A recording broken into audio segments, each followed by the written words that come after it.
Hey, welcome back.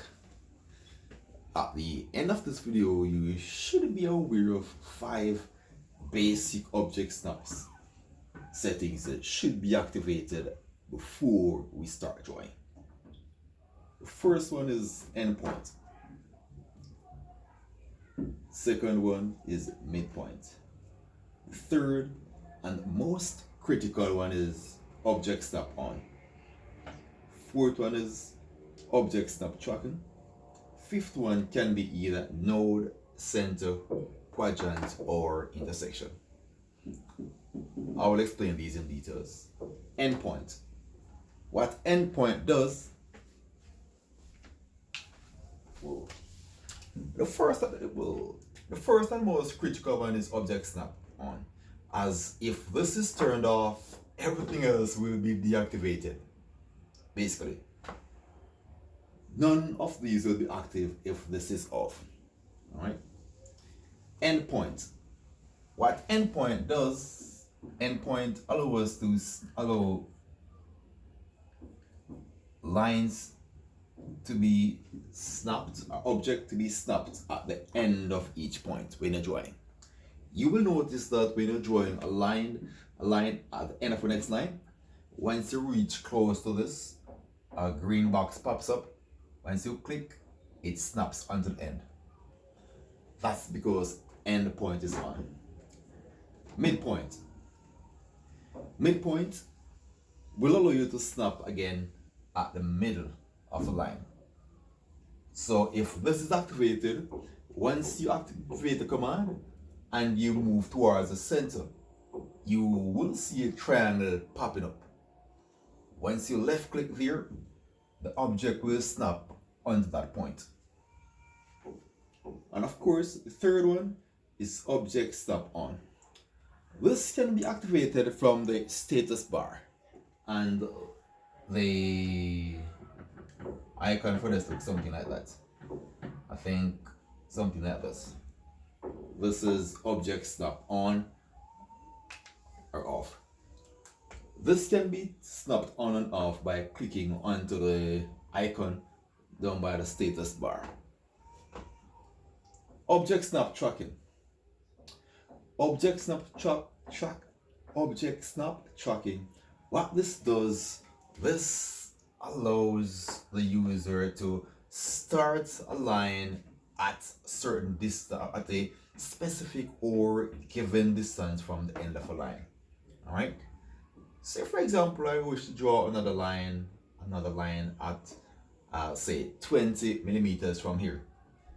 I would activate line, then I would hover my mouse.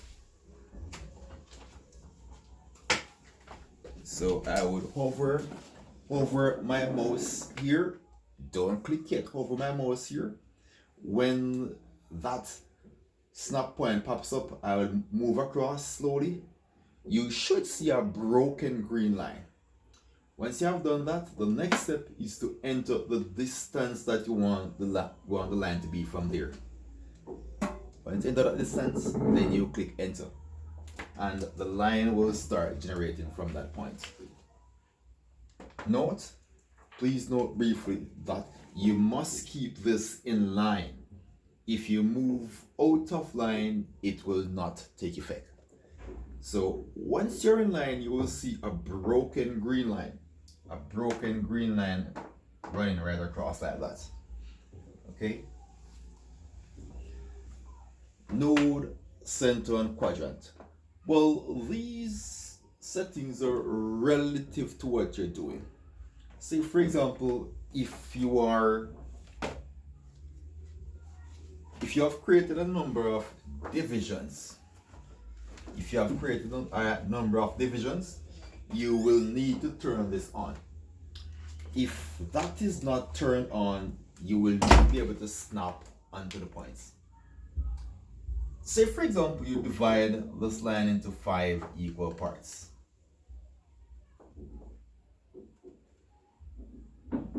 Let's say 4 equal parts, right? And you wish to draw a circle at each of these points. If this is not turned on, it will not give you the chance to snap onto these points. If you try to click, the mouse will either click here at the middle or at the end point. So this is very, very important. Node. Center.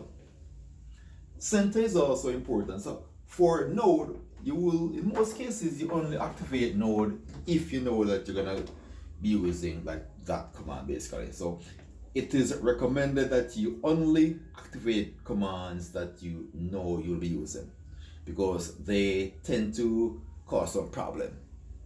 All right, or they will want to snap onto points that you really don't want to at times. All right.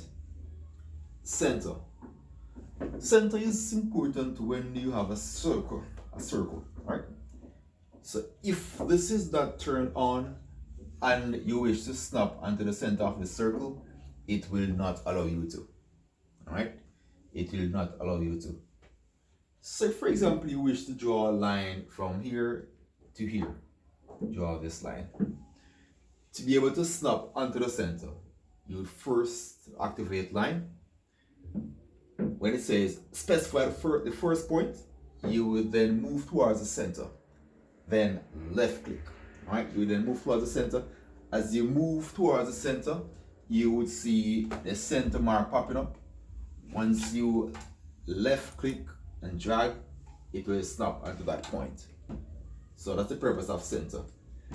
Please note as well that if the center doesn't pop up, you simply move your crosshair towards circumference and it will automatically pops up. Just move, don't click. All right, move towards it, hover a bit, then click. All right, very important. Quadrant. Quadrant is useful in cases where you have ellipse and isometric circles. Right?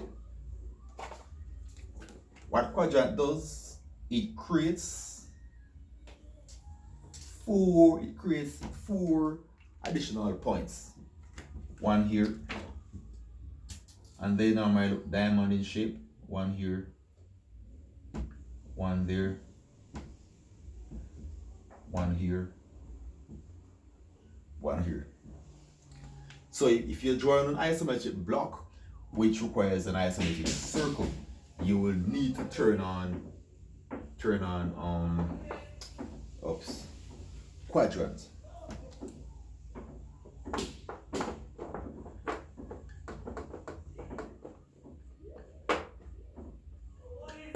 Quadrant, right? Very important. So once quadrant is on, you will be able to snap onto those 4 points. Yeah? Alright? So to be able to reproduce that. So that's all there is for setting. And remember, to activate setting OSNAP, you simply type OSNAP enter and it will bring up these OSNAP. That's the shortcut key for it, OSNAP. Right? Again, guys, remember to like, subscribe, and share. Peace out.